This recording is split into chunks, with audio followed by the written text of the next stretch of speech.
What is going on, Division 2 agents? Welcome back to the channel. It's the Werewolf Gaming, and I'm back with another Division 2 video. Alright guys, I hope everyone has been doing well and staying safe. Today, I got a video build to showcase, guys. It is more catered to those who are new to this game. You know, a lot of times when I make my build videos, I often show a backpack, the exotic backpack, the Memento backpack that I like to use in my builds because it works great in solo gameplay. With that being said, if you're unfamiliar with that backpack, guys, basically what it does is you get 3 cores, you get a weapon, you get an armor core, and a skill tier. On top of that, guys, the enemies that you kill will drop trophies on the ground, and picking up those trophies will give you short and long-term buffs depending on the number of cores you have. Also, on top of that, guys, whenever you do get your max stacks of 30 trophies, you will have 30% increase in weapon damage, skill efficiency, with 3% armor regeneration. That is what it makes that backpack. It's amazing. With that being said, though, a lot of times, like I said, I like to show, I often use that backpack in my gameplay. So I decided, well, let me make a build where you can almost get the same amount of benefits as if you was using the Memento backpack, but without having to use it. This build that I will showcase today, guys, we will not rely on any exotic items in particular. I do have an exotic mask on, but you can easily take the mask off, guys, and this build will still work great. As always, I do want to give a big thank you to everyone that continues to support me on my channel, especially those who always have something positive to say, guys. Really appreciate each and every one of you for your valued time and continued support. Now, I do want to point out one thing, guys. As you see in the gameplay, the amount of damage that I am doing, let me go on and say this: if your watch level isn't at least 1,000, then you will not be doing the same amount of damage. When your watch level gets to basically 1,000, guys, it doesn't matter how many points you go over that 1,000, we will still be at the same base damage as far as any passives that you receive from your watch. Now, the only thing that will play a part at that given point is your weapon expertise level. Now, the current max weapon expertise level is 30%. And on this weapon right now, guys, I currently have 25% weapon expertise on this current weapon that I'm using. So with that being said, if your watch level is at least 1,000, you are at the baseline of doing the same damage that I'm doing currently on the screen. Now, the only other factor or variable will be your weapon level. And so, so I just wanted to point that out so that, that way if you just try to put this build together and you wasn't doing the same amount of damage, you got to take in those 2 factors, your SHD level, which needs to be at least 1,000, and your weapon expertise level. The current max in the game is 30%. All right, guys.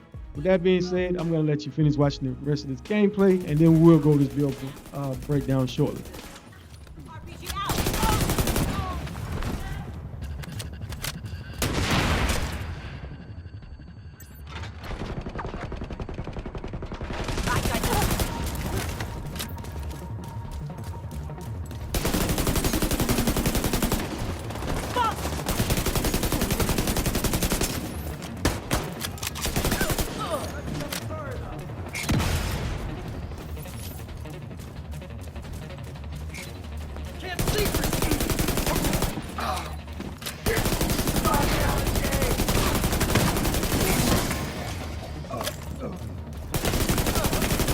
All clear. I repeat, compound is all clear. Check the interior while I get Henry's people to maintain the perimeter. All right, so like always, guys, I want to show you how the build function. Let's get ready to go over this build breakdown now. Now, I did use the Ludd assault rifle. You do not have to use this weapon if you don't want to, but I enjoy using it. It was just released in year 7, season 1 in Division, and the description reads, I've got all the skills I need right here. Core stats on this weapon is 143.31k, RPM is 650 with 45 in the magazine. Does have a headshot damage of 75% with optimal range being 31. As you can see, that weapon expertise is 25%, and the core attributes are 15% assault rifle damage and 21% health damage. That attribute that I prefer to use is the 10% damage to target out of cover, but always use whatever works best for you. All right, the accuracy is pretty good on this gun, and stability as well. It does have a reload time of 1.84 seconds, which is pretty good. And the talent on this gun is called Perfect Streamline. You increase weapon damage by 47% when those skills are on cooldown. When using this weapon, you do not want to use your skills, guys. The mods I do have is 25% critical hit chance with 15% increase in magazine size and a 10% critical hit damage. As always, use whatever mods works best for you. We didn't really use our secondary or sidearm much, but for the mask, guys, like I said, you do not have to use this mask if you don't have it. You can go with any mask such as Cheska mask or Grupo, or even you can use the Catharsis as well. Choice is yours. But the core, it comes with a core. The name of it is called Coyote's Mask. It comes with a core attribute of being weapon, and the middle attributes was other critical hit chance or critical hit damage. Primary reason we was using the mask is for the talent. It's called Pack Instincts. You and all allies gain a bonus based on the distance of the last enemy you hit. Enemies within 0 to 15 meters receive 25% increase in critical hit damage. 15 to 25 meters get 10% increase in critical hit chance and critical hit damage, and 25 meters plus you will get a 25% increase in critical hit chance. Overall, great mask. And like I said, guys, if you don't have this mask, you can easily just use whatever mask you prefer. It's just what I use. All right, for the chest, we did go with the one-piece Bellstone Armory, which gives percent armor regen. All right, core attribute, I did have an armor core, and the middle attributes, as you can see, we was going for critical hit chance and critical hit damage. The talent on this chest piece is the Rate. And critical hits, keep that in mind, critical hits increase total weapon damage by 1% for 10 seconds, stacking up to 20 times. So basically, whenever you get to 20 stacks, you will have 20% increase in weapon damage, but those hits have to register as critical hits. Now, guys, we did go with the Gilligard set, and 3 pieces gives you plus 5% bonus armor, 6% increase in health, and 2% armor regeneration. All right, and for the attributes, we did go with either critical hit chance or critical hit damage. Keep in mind, guys, on this build, we're going for critical hit chance or critical hit damage on everything. And one thing I do want to point out, so as of right now, one-piece Bellstone gives you 1% armor regen. We have on 3-piece Gilligard set, you get 2% armor regen. So this is where the 3% armor regeneration is coming from, as if you had the Memento backpack with the 30 stacks. All right, we did go to Gilligard knees as well with an armor core, with the attributes being 6% critical hit chance and 12% critical hit damage. The third piece of the Gilligard set is the gloves, and again, we got an armor core with the attributes being critical hit chance and critical hit damage. For the backpack, guys, we did go with the Grupo Sombro. One piece gives you 13% increase in critical hit damage. The core attribute, we did have a weapon core, and the middle attributes, again, we was going for critical hit chance or critical hit damage. And guys, if you pay attention to that core attribute, as you see right there, I do got it to where I can change it to whatever piece I prefer. A lot of times when I perform for my pieces, guys, I like to get it to where I can change that core attribute. And that way, you know, if you need a skill tier, armor, or even weapon, you'll be able to change it. The talent on this chest piece is Unstoppable Force, and killing enemies increases total weapon damage by 5% for 15 seconds. This stacks up to 5 times. So when you get your 5 stacks, you get up to 25% increase in weapon damage, and killing those enemies does refresh the bonus, guys. So that's just amazing. So as of right now, from the chest piece, guys, you get the Rate talent. We have the stats, you're getting 20% increase in weapon damage. For the backpack that I currently have on, when I have the stacks, I will get 25% increase in weapon damage. Now, another backpack that would have went great with this build, which I will probably use when the final setup of this build, will be the Backbone backpack. And primarily because you actually get the perfectly Unstoppable Force talent. And what this does is killing the enemy increases total weapon damage by 7%. Instead of 5, you get 7%. So basically, when you have your full stacks, you will be up to 35% increase in weapon damage instead of 25%. So overall, this will be the piece, the backpack that I will use with this setup. I will lose about 13% increase in critical hit damage, but overall, guys, it still will work great in this build. And on top of that, you will be getting 20% increase in explosive resistance. A lot of players may not have this backpack, guys, so that's why I chose to show it with the Grupo Sombro backpack instead, but that is an option as well. And of course, you can always run it with a Memento backpack, but you will have to definitely change your map. Now, if you wanted a little bit more survivability, guys, you could have went with some of the talents such as the Bloodsucker talents. The Bloodsucker talent, which basically killing the enemy adds and refresh stacks of bonus armor, and you get a max of 10. This is the perfect version, but the regular version works just as great as well. And you could have even went with the talent Adrenaline Rush, which basically whenever you're within 10 meters of an enemy, you gain bonus armor for 5 seconds, and it stacks up to 3 times. So like I said, guys, these are some other options, but again, like I said, the main goal in this build was to give you a build similar to using the Memento backpack without actually having to use it and run around and pick up those trophies. And this was the build that I chose. All right, so for the skills, we did have a Crocheted Shield, which scales with the number of blue and yellow cores you have. That's why I got it at a tier 4 right now. Overall, great, guys, just in case there are moments when you do need to use it. And we did go with the Reviver Hive. That way, if we did go down on heroic content, we will have the opportunity, we'll be able to get back up. Take a look at the weapon stats. As you can see, critical hit chance was 56%. You could have went lower than that because I did have the Coyote's Mask, but critical hit damage was 176%. Headshot damage is 75% when using the Blood Assault Rifle.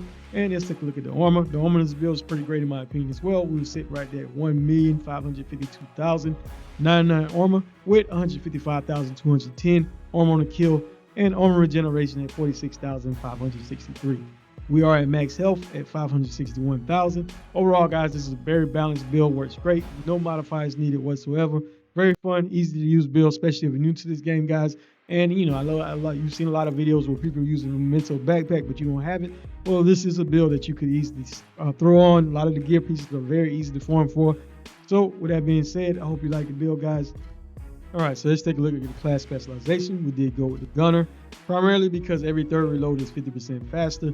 Killing enemies also increase your rate of fire by 5% for 5 seconds. On top of that, you will generate 10% of your ammo capacity every 60 seconds. Party members will receive 5% of that. And also, guys, you do get 10% armor back on the kill.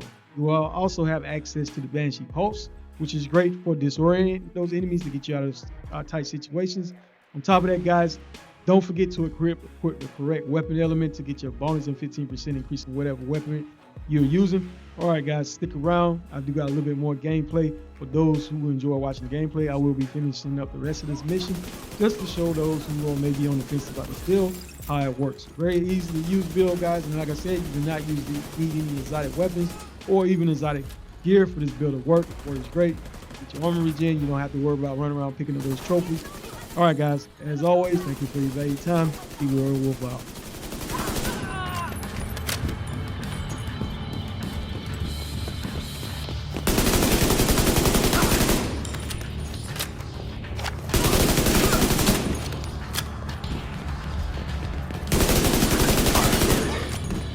Have turned the memorial into a base. There's an area beneath you with increased security. Isaac can't access data on this location. Stay alert.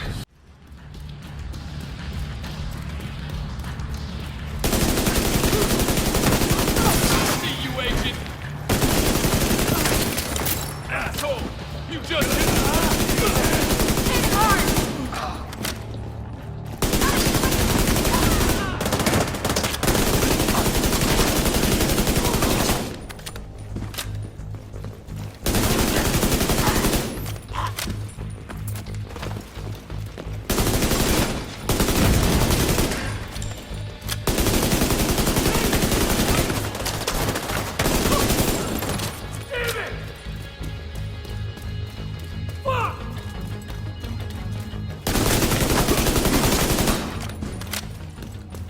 According to the schematics Isaac pulled upstairs, we can lock that tunnel door from their control center. That should keep them from being able to transport those mortars. bringing the trap!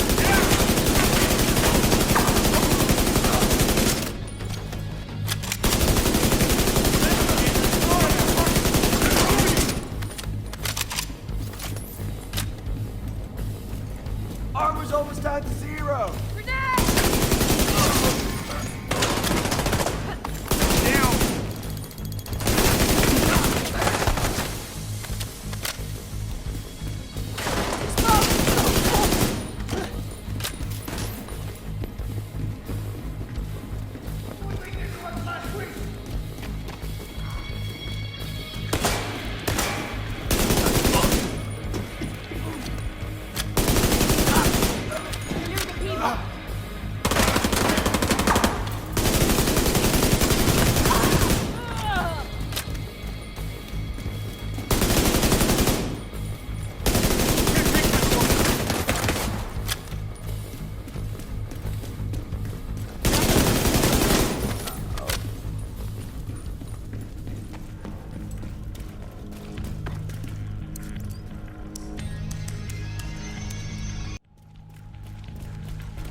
campus has taken position inside the memorial.